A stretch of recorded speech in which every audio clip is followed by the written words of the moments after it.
So, let me paint you a picture. Imagine a man walking back into a room where he once ruled the spotlight, but now nobody even looks up. That's Prince Harry in Britain right now. He's not striding through palace halls like a royal son. He's circling the kingdom like an outsider, tugging at the edges of relevance, staging appearances that feel less like duty and more like a desperate audition. And the silence from Buckingham Palace? That's louder than any headline he could buy. This time, Harry's back in the UK, but it's not for a reunion, not for a heartfelt father-son handshake. No, this trip feels like theatre, a carefully packaged tour with a schedule crammed full of events, but none stamped with royal approval. Let's be blunt, Harry's playing Prince again, but the monarchy isn't buying tickets. He laid a wreath for the late Queen. Cameras flashed, stories circulated, and yes, it looked emotional. But here's the thing. It was loud, calculated, like he wanted everyone to know, I'm still here. I still matter. But the reality? His father, the King of England, was only a few hours away, and there wasn't even a courtesy wave in his direction. No public nod. Not even a carefully worded palace line about private family time. Just silence. And when the crown stays silent, it's deliberate. It's not forgetfulness. It's rejection. Now, of course, there are whispers. Some insiders claim maybe King Charles would meet Harry behind closed doors. A secret father-son talk, no cameras, no acknowledgement. But let's be real. If that even happened, it wouldn't be love. It would be damage, control. Because every single time the palace is seen engaging with Harry, the fallout is brutal. Approval ratings dip. Headlines spin. William's image takes the hit. The monarchy doesn't risk that anymore. Speaking of William, have you noticed how airtight his schedule has suddenly become? Every single day of Harry's visit, William's conveniently tied up. Mental health initiatives, charity visits, community engagements, lockstep public appearances. Not a second of wiggle room to accidentally bump into his brother. And don't think that's coincidence. That's strategy. That's William drawing the line in the sand so deep it might as well be a canyon. He's not even entertaining the idea of forgiveness, and he's definitely not giving Harry the photo op he's desperate for. And that's what burns Harry the most. Because, make no mistake, this tour isn't about charity. It's not about noble causes. It's about optics. It's about proving he can still pull off the role of the people's prince, even though the title, the trust, and the goodwill evaporated years ago. Let's not forget the money here. No one says it out loud, but everyone thinks it. Harry and Meghan's California dream isn't exactly a cash machine. Netflix deals don't pay out weekly like a paycheck, and the Spotify collapse left them looking shaky. Add in private security, luxury living, and Hollywood lifestyles. It costs a fortune. So when Harry suddenly pops back up at long-standing charities, the question writes itself. Is this devotion or desperation? Take Wellchild. 17 years of involvement, sure.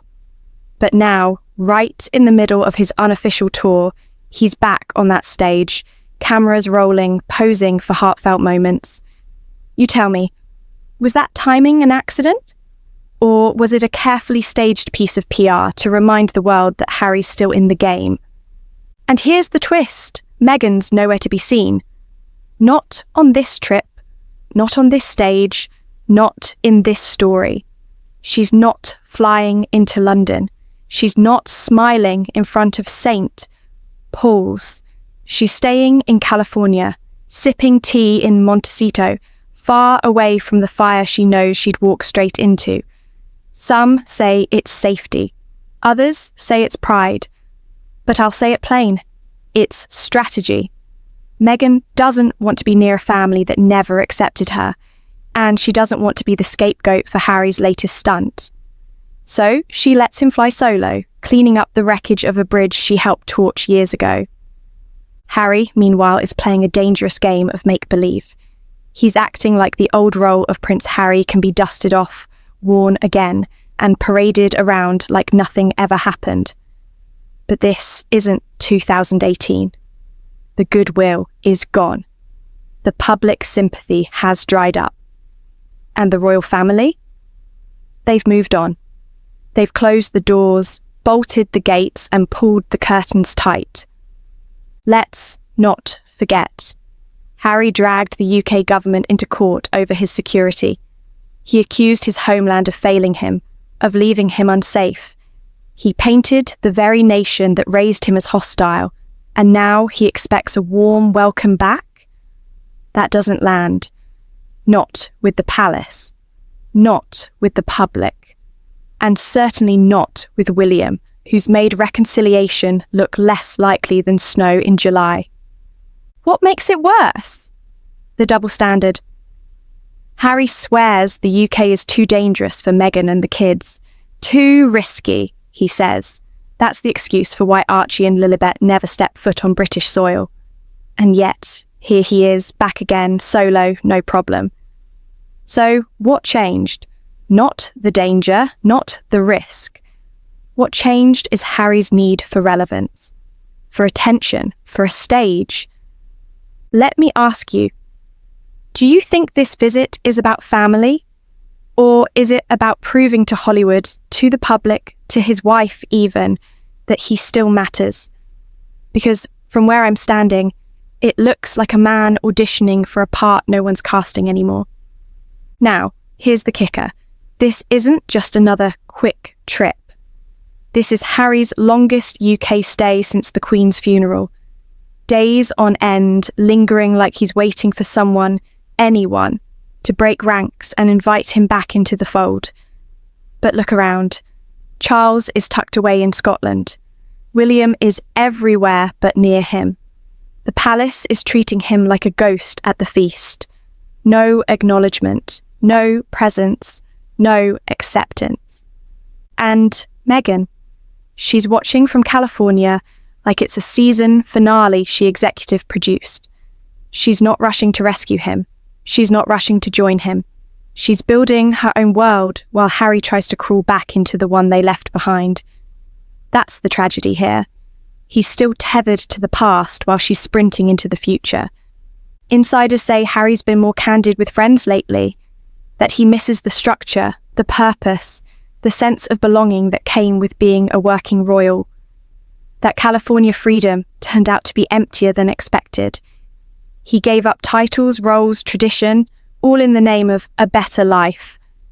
But now, stripped of both palace and Hollywood status, he's left drifting, not quite royal, not quite celebrity, and absolutely not in control. That's why the security excuse rings hollow. That's why these visits feel desperate. Because deep down, Harry's realizing that the life he ran from was the only one where he ever truly fit. Now, don't get it twisted. He's not hated, not fully. There are still older generations, royal watchers, even casual fans who remember the little boy walking behind Diana's coffin. They want him to find peace.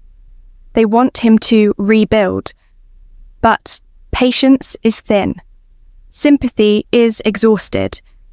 And every PR stunt chips away at what little goodwill is left. The royal family isn't biting.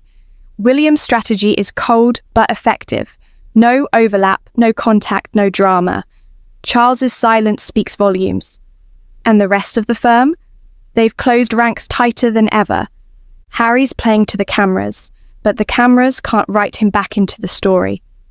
This isn't a fairy tale, it's a cautionary tale. And if he thinks laying wreaths and giving speeches will open the palace gates, he's in for a brutal awakening. Because you can't burn the house down and then ask for your old room back. And maybe that's the saddest part of all. Watching a man who once symbolized hope and rebellion, now reduced to staging relevance tours, while his family, his nation, and even his wife move forward without him. So, let me leave you with this. Is Harry a man fighting for redemption? Or is he just a prince who can't accept that the story moved on without him? Drop your thoughts in the comments below. And don't forget, hit that like button, subscribe, and turn on notifications so you don't miss the next chapter in this saga. Because trust me, this storm is far from over.